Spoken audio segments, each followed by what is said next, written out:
What's going on, guys? Welcome back to the channel. I know it's been a while. I've been kind of busy with some other stuff lately, and I just had to take a brief break. I think it's been just over a week since I last posted. But yeah, considering what's been happening recently and the recent developments with Time Wonderland, I figured this video is well overdue, and I definitely owe you guys an update. So the question everyone's asking is Wonderland dead? Well, let's look at this graph. It's basically dead, right? Okay, correction. It's in intensive care right now. It's barely hanging on, okay? It's not just dead. It's still working.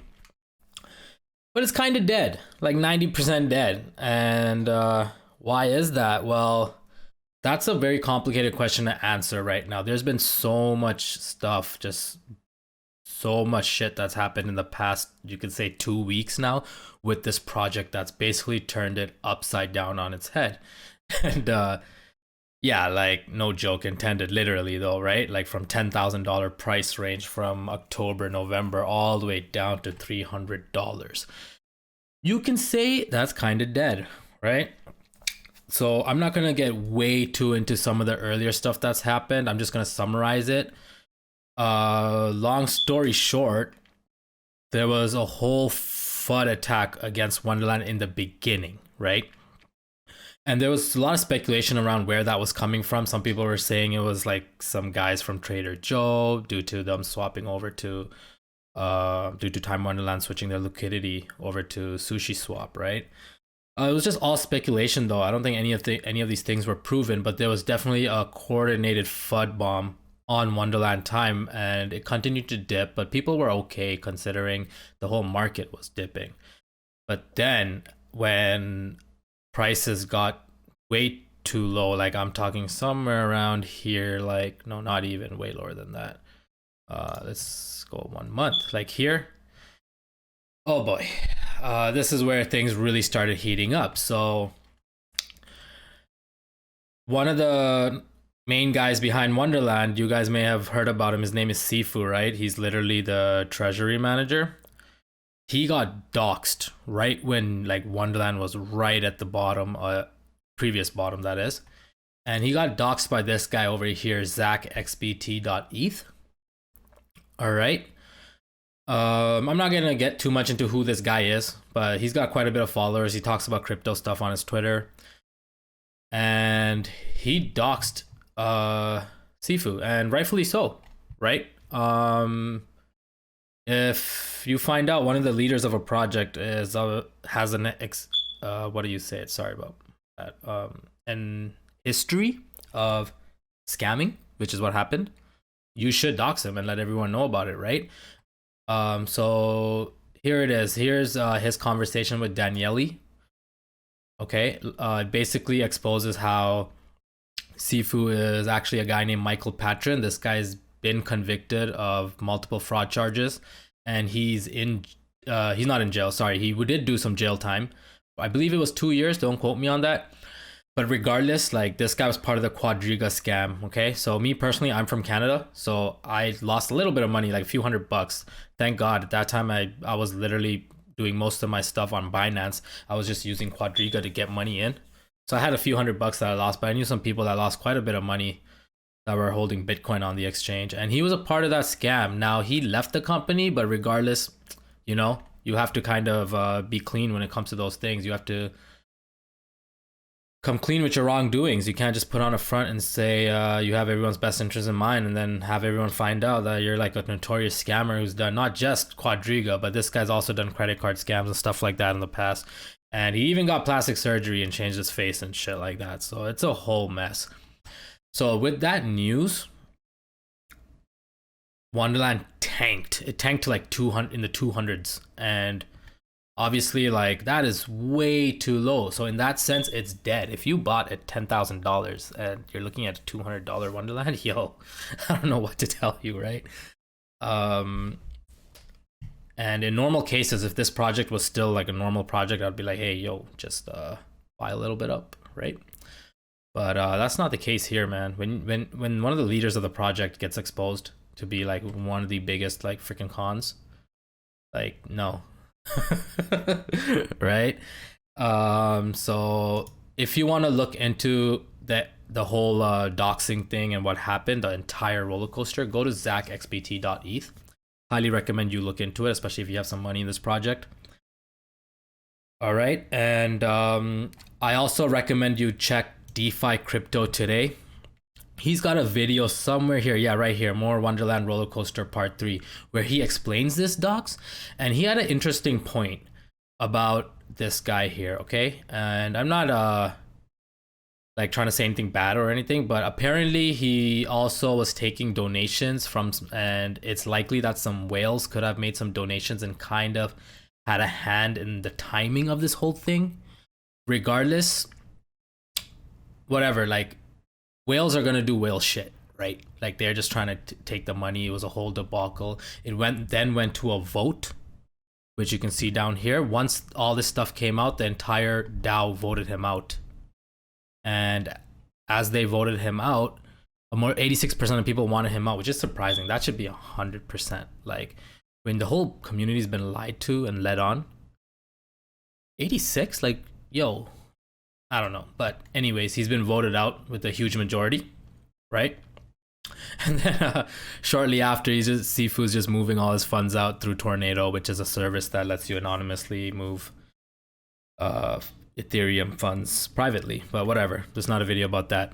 But that's what happened, and it tanked. So yeah, me personally, I'm still in it. I only invested very little amount into Wonderland, so I wasn't really staying up at night over the price action, you know.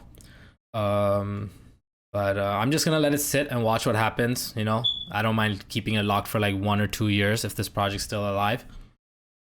But none of this is financial advice. This is up to you. I personally wouldn't trust the project with what happened recently.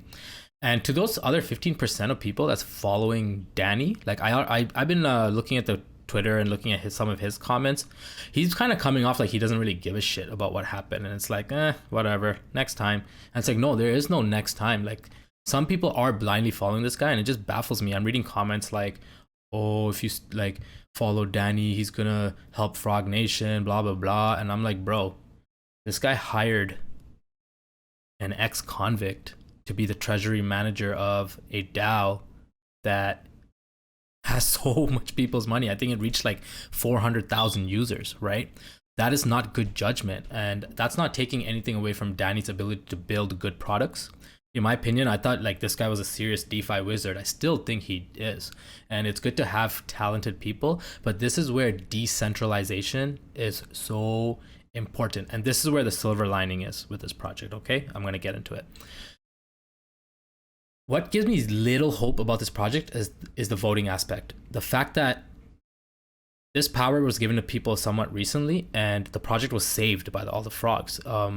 For a long time, when the vote was being passed, whether people want to wind down, right? Where is that part up here? When asked if people want to wind down the project and whatnot, all the whales obviously said yes. Why? Because they get to just steal the entire treasury, right? And they bought at such a low price. We would be getting like 10% on our money, if that. So, and their vote was higher than everyone else for the longest time. But somehow in the fourth quarter, in the clutch, everyone just came and voted no.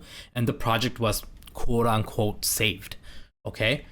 Now, that's the only thing that gives me a little hope. Why? Because like you can't beat a decentralized protocol. The reason why this failed is literally because of the centralized aspect. Why? Because these few guys, Sifu, Danny, whoever, had so much power, right, over this protocol. Now, I do believe a little centralization in the beginning always helps. There's so many like cases where that's been the case, because you get to you have experts kind of like driving the ship, right, instead of chaos. But this project essentially has to be fully decentralized, even to the point of who manages the treasury. Like I believe Sifu was dealing with stupid leverage and was like getting liquidated and pulling out funds and covering his position. Like that's some degenerate shit, right? We're the degenerates. They're supposed to be the experts. And that's not really expert like. And that's just my opinion. I'm rambling all over the place because literally, guys, that's what was happening with this project. It was a roller coaster. I couldn't keep up with it with what was going on in my life. I had other shit going on. I was like, okay, this guy got doxxed. He's a scammer. All right, we're going down. I'll check up on it later and do an update video. And this is where we're at, guys. So I highly recommend you guys check out Zach XBT. He has a whole thread about the whole thing going down, including the text with Danny. Danny even openly talking about it, and he knows about it, but didn't say shit. All right. This is why I always believe in crypto. There's no gods among us, man. Like, don't follow anyone, dude. Do your own due diligence. Do your own research. Go with your own conviction, and never risk more than you can, like, invest and lose, because this is the shit that happens. All right, guys. So for anyone who's lost money in this, I feel bad, you know. But here I want to take a look at Wonderland's dashboard. We used to be at about $1 billion before. Now we're at 700 million, right? And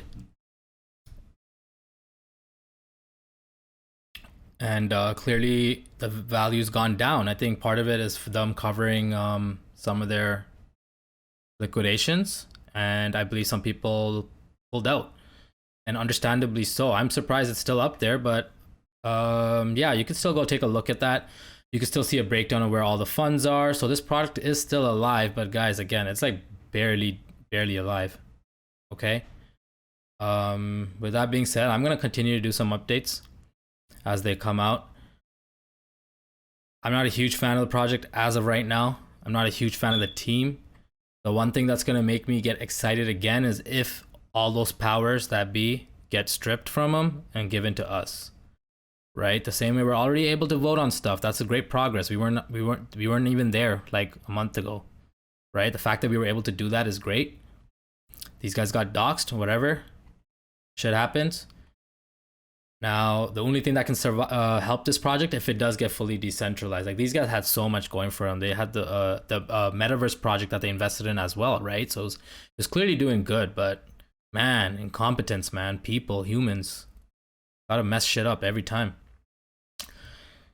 Right, so that's it, guys. With that being said, stay tuned. I'm gonna drop more videos. I'm gonna drop some videos on NFTs, crypto gaming, where I think a lot of the money is gonna be made in the next year. So if you guys appreciate these updates, if you guys appreciate the alpha, the new ideas, hit that like button, subscribe to the channel, and I'll see you next time. Peace.